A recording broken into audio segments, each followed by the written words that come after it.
Yo creo que lo más duro ya no es solo la enfermedad en sí, que sí que es bastante fastidiada, o sea, los brotes cuando dan fuerte, te acuerdas de ellos una temporada, pero ya no es solo eso, sino el sentirte diferente a los demás, el sentir que tienes que estar todo el tiempo como amoldándote a un esquema que al final no está hecho para ti, porque eres diferente y eso es perfecto. No hay ningún problema, o sea, al final yo creo que un poco la clave está en aceptar la enfermedad, en decir, vale, esto ahora mismo, como no tiene cura, va a estar toda mi vida conmigo, intentar que en la medida de lo posible no me suponga un enemigo para mí, porque ya bastante tengo.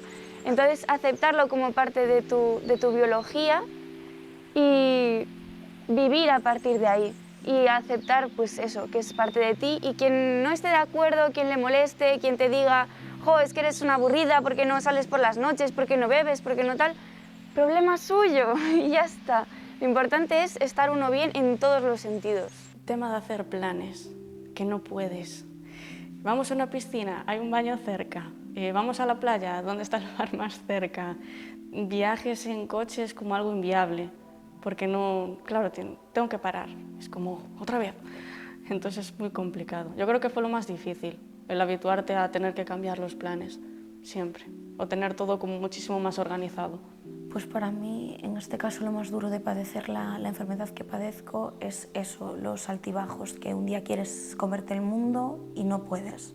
Es decir, yo soy una persona muy activa, que le gusta hacer 80 cosas al día y aprovechar el tiempo al 200%, y hay días en el que no puedes, que tienes que decir, para, relájate, siéntate, estate en cama, no pasa absolutamente nada, y el asumir que hay días en los que no puedes hacer todo lo que quisieras. O las limitaciones, bueno, en este caso, para mí, que yo pues antes llevaba una vida muy ajetreada, y de decir, hay que parar, por tu bien tienes que parar, tienes que empezar a pensar un poquito en ti y decir, lo primero es tu salud. Que yo antes, pues al principio de la enfermedad, sí que yo durante los 6 primeros meses pues fue muy a rajatabla el tema de la medicación, pero yo después el 7.º mes, el 8.º mes fue como ahora me encuentro bien, no importa la medicación. Fue ese año de tránsito, de no quiero asumir que estoy enferma, que es una enfermedad pues crónica, o sea, para el resto de mi vida,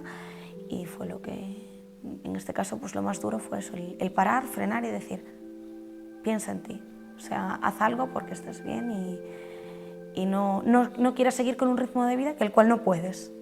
El cambio de vida que llevé, de trabajo y lo social. Lo más duro en sí, como día a día, por suerte en mi trabajo no tengo problema, por ejemplo, si estoy mal o cualquier cosa, ahí no tengo problema, pero sí a la hora de hacer vacaciones, de ir a sitios fuera, tener que depender de gestionar como a dónde voy a ir, si estuviera malo, qué tengo que hacer, cuando me toca medicación, tener que hacer planes con ello o algo parecido, es lo peor en sí. Por suerte no tengo nada peor que eso. Ahora mismo el tema de la bolsa y de la ileostomía. Al principio sí que me habitué mejor porque tenía el intestino metido, entre comillas, y ahora como lo tengo tan salido me está dificultando bastante en el día a día. No puedo salir mucho de casa, me lastra bastante. Ayer, por ejemplo, tuve un cumpleaños y veía a mis amigos en la piscina jugando y tal, y yo estaba sentado en una silla y bueno, es bastante duro, pero bueno, lo voy llevando. Tengo ganas de que me operen y a ver qué pasa. Lo más duro fue el ingreso hospitalario y el no saber, no tener una fecha, decir, tal día te operamos, siempre era una semana más, vamos a probar, medicaciones nuevas, todo, y el decir, ¿cuándo me voy de aquí? Me costaría pensar en solo una cosa, porque esta enfermedad, si no estás en remisión, se te puede hacer bastante duro.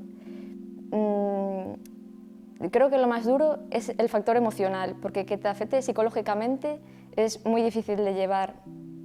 Cuando no eres optimista, piensas que ningún tratamiento te va a ir bien, que vas a estar así mal para toda la vida, pues eso se te hace agotador, la verdad.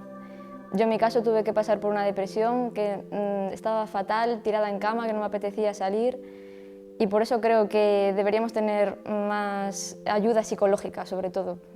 Para los enfermos crónicos que tienen esta enfermedad necesitamos más apoyo, sobre todo emocional. Pues a ver, yo creo que en el momento, ¿sabes?, que te empiezan ahí los dolores fuertes, ¿sabes?, y te tienen que ingresar, el estar en el hospital, ¿sabes?, ahí con los dolores, luego ahí aburrido, porque al fin y al cabo no puedes hacer mucho. Yo cuando era pequeño, ¿sabes?, seguía estudiando, porque yo cogí me dieron los brotes en sexto de primaria. Entonces, claro, me ingresaron a mitad del curso. Entonces, sí, ese momento, ¿sabes?, te aburres en el hospital por la mañana, vas al colegio que tenía allí en el hospital y estudias. Luego también, ¿sabes?, si haces deportes o así. Yo hacía natación. Entonces, yo entrenaba con gente que era un año mayor que yo y al estar ese mes ingresado, porque estuve un mes, claro, luego pierdes toda la musculatura y así, y la forma física que tenías. Entonces, cuando vuelves, sí que como te frustras, porque ¿sabes?, notas que no tienes el nivel. Entonces te bajan categorías y así, al fin y al cabo lo acabas dejando, ¿sabes? Por eso. Lo duro, duro de verdad, lo duro, duro, es ver a tu familia pasándolo mal por ti. El resto es la vida, también es la vida dura en sí, pero eso es lo que es más duro para mí. Pues que es algo crónico, ¿no? Porque vas a las consultas, ¿no?, y haces los controles que te mandan y ves que te dicen que sí, que ha mejorado y tienes esa cosa de decir, Dios, igual me podría curar, pero no, realmente es algo que tenemos que tener siempre en mente de que nunca se va a curar y que sí, puede ser que tengas momentos muy buenos en que las inflamaciones sean menores, pero que al fin y al cabo nunca te vas a poder curar y es algo que tenemos que tener siempre en cuenta. Lo más duro de la colitis ulcerosa, en mi caso, para mí fue el sufrimiento hasta llegar a la mejoría. El sufrimiento que ves que pasan horas, días, semanas y que sigues ahí. Eso fue para mí muy duro, el dolor. Conocer el dolor diario, eso es lo que... Y luego, a ver, el aislamiento social que te somete. Social y laboral, porque tienes que dejar de trabajar, porque te incapacita. No es que puedas, bueno, trabajas haciendo esto, pero igual puedes hacer aquello. No, te incapacita para cualquier tipo de trabajo. Y luego el aislamiento social. Es que vives como en una cárcel, sin serlo, en tu casa, porque no quieres salir. Yo no quería salir. Yo iba pues al médico porque tenía que ir, no me quedaba otro remedio, pero a ningún sitio más. Aparte de que, claro, ya no te apetece porque estás mal, tienes dolores y no tienes ganas de hacer vida ni nada. Te aísla socialmente, te aísla laboralmente, te incapacita.